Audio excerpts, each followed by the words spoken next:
We in the fighting game society have come a long way when it comes to unique fighting game characters. Nearly every character comes with their own baggage and unique ways of fighting. Obviously there are characters that have very similar styles, but they give their own unique flair, whether it be visually or mechanically. But nearly every player has gone through that one moment when they play a new fighting game and pop open the character select screen and have no idea who they want to play. This is a very common first world problem of fighting game players, but they eventually figure out who they want to play. What's cool about this process is that every player goes through different ways of choosing a character. So I want to go over the unique variety of choosing a fighting game character, and I'm mainly talking about choosing a main, a player's go-to character, their best selection, especially if they need to try hard. We've all been there. Not everybody's journey is the same, and there are times where players choose their main and soon switch to another character for a multitude of reasons or none. And I want to take a bit of a dive of the many different ways of choosing a main in a fighting game. Also, this could go for shooters, racing games, party games, most Mario spin-off games, RPGs, and others, but I think it's more unique in fighting games, although I do want to go into RPGs at some point. Okay, let's start off on a positive note with the character loyalist. This mainly goes for fighting games with multiple games in that franchise, like the big three fighting games, Smash Bros, Soul Calibur, and a lot more. They pick a character and stick with them for as long as they're available in said game. If that character isn't in a sequel or prequel game, they'll pick a character that's similar. I personally respect these players a lot because no matter how good or bad that character is, they stick with them through thick and thin, and that's something to be inspired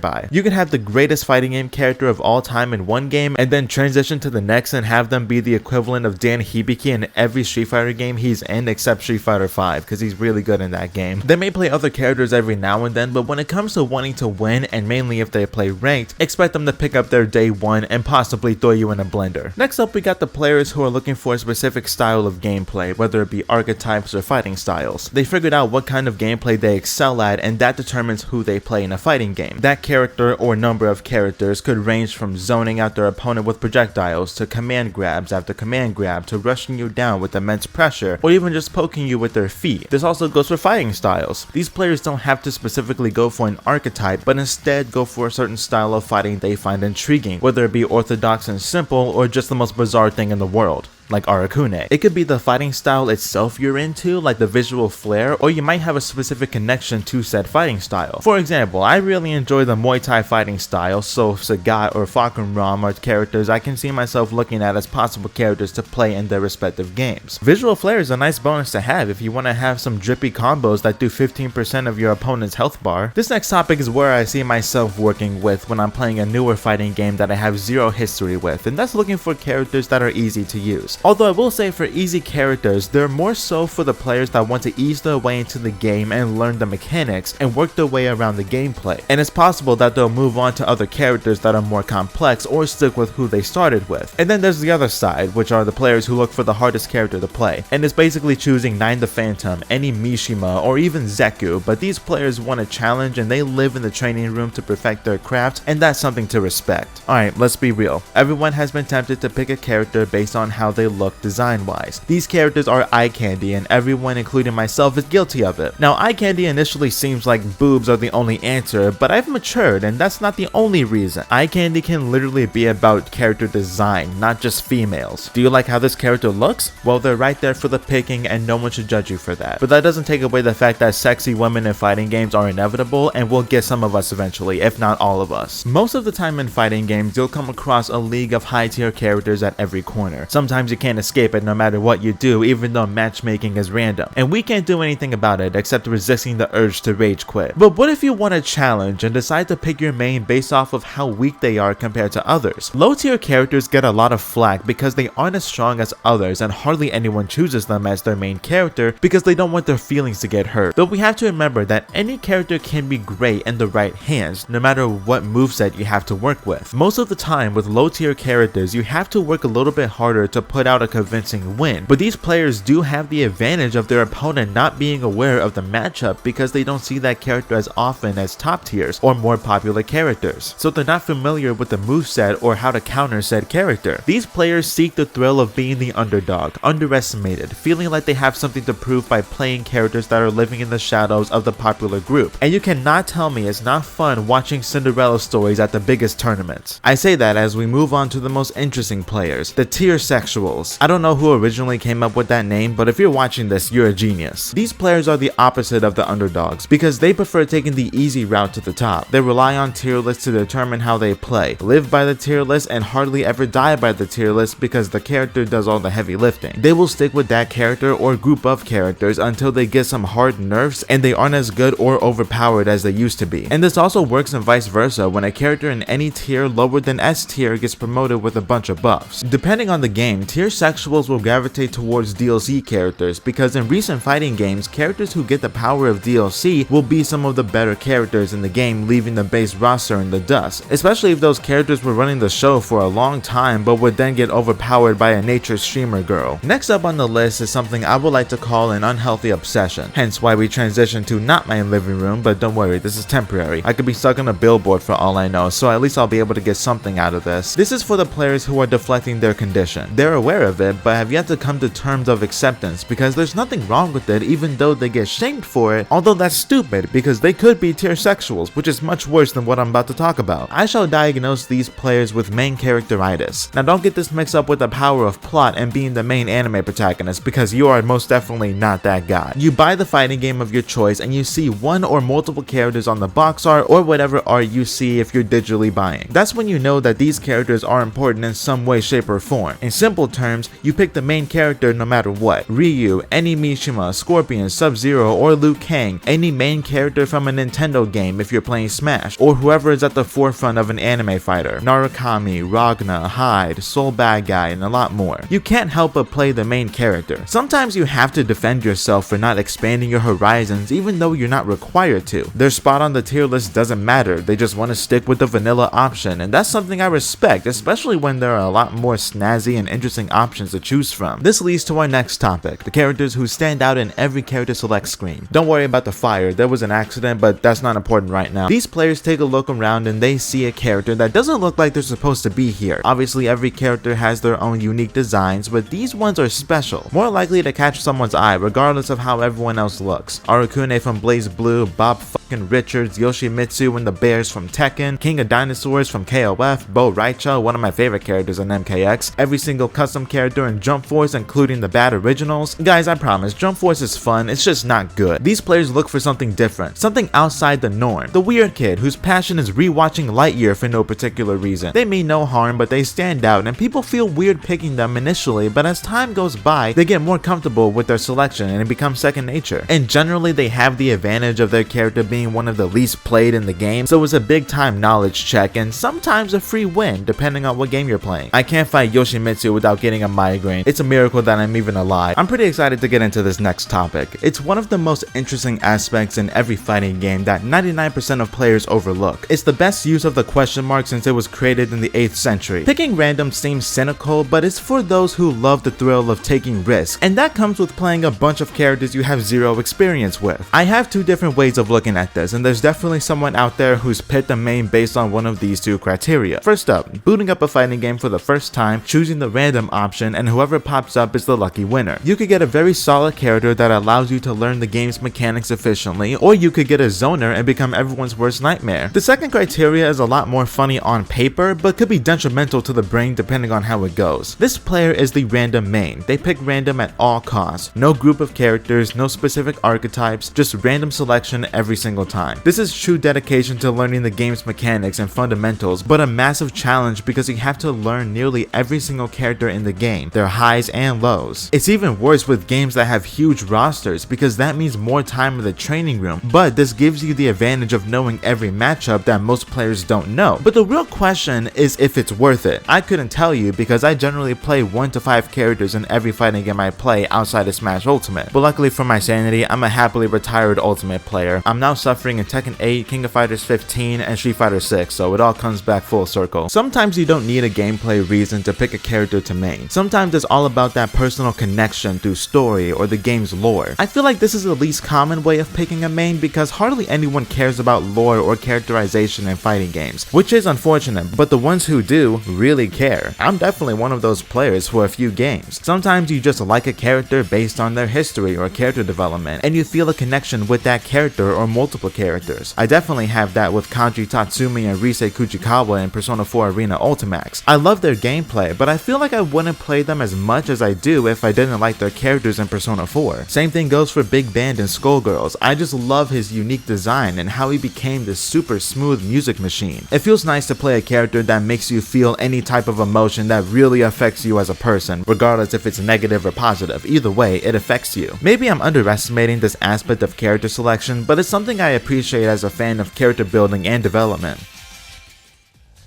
Alright, so with all that out of the way and the fire still going on behind me, I want to let you all in on my character selections and what category they fit in based on my own memory because I'm stupid. If I remember right, I got at least one for every category, but I guess you'll find out here in a bit. Although a good number of these characters I main for multiple reasons instead of just one, and that goes for everyone else. Also, I don't search through tier lists and let it choose my character for me. I do pay attention to character buffs and nerfs, but that won't be enough for me to change characters. That only happens if I want to change a pace. I wouldn't say I'm a character loyalist per se because I generally play one game in a franchise, but if I were to play multiple entries, I would most likely play the same characters. For example, Bullet made her Blazblue debut in Chrono Phantasma, so whenever I play Calamity Trigger or Continuum Shift, I play Ragna. Also, I main Bullet from her gameplay and eye candy. I stated this earlier, but I have no shame. I usually don't go for specific archetypes, but Kanji from Persona 4 Arena and BB Tag does make me gravitate towards grapplers in other fighting games, such as Laura in Street Fighter 5 and Manon in Street Fighter 6. I like Zangief, but I think they're more unique in a way. The only main character I play is Narukami, Ragna, and Sub-Zero. You can argue if Sub-Zero is a main character or not, I believe he is, but Sub-Zero also fits in that character loyalist section because whatever Mortal Kombat game I play, I will always pick Sub-Zero. I love Byakuya's design in Under Night, one of the more unique human species hybrid designs I've ever seen. This is my main team in King of Fighters 15. Eye Candy is right there with Mai. I love Terry in Smash Bros. Ultimate, so that led me to look for him whenever I play KOF, and King just kicks, which is cool with me. As well as all three of these characters are easy as hell to play because I have no idea what I'm doing with this game, but I'm learning. Just give me 50 years and I'll cook something decent. Here's some other characters and what categories they represent. Susanoo's power-up gimmick is something I want to see more often in fighting games. Being able to build and upgrade your moveset throughout a match is such a cool idea and very satisfying to watch. Junpei's baseball gimmick is super confusing, but I love his general gameplay. I love Sakura and Lucia, both gameplay wise and character. Drunken Master Bo Raicho is hilariously fun to play. Outnum was a big surprise for me, and so many others. Regardless of what I say, the most important part of this process is to go with your gut and play whoever the hell you want regardless of what others say. I play Azucena and I haven't been burned at the stake because I'm currently burning as we speak.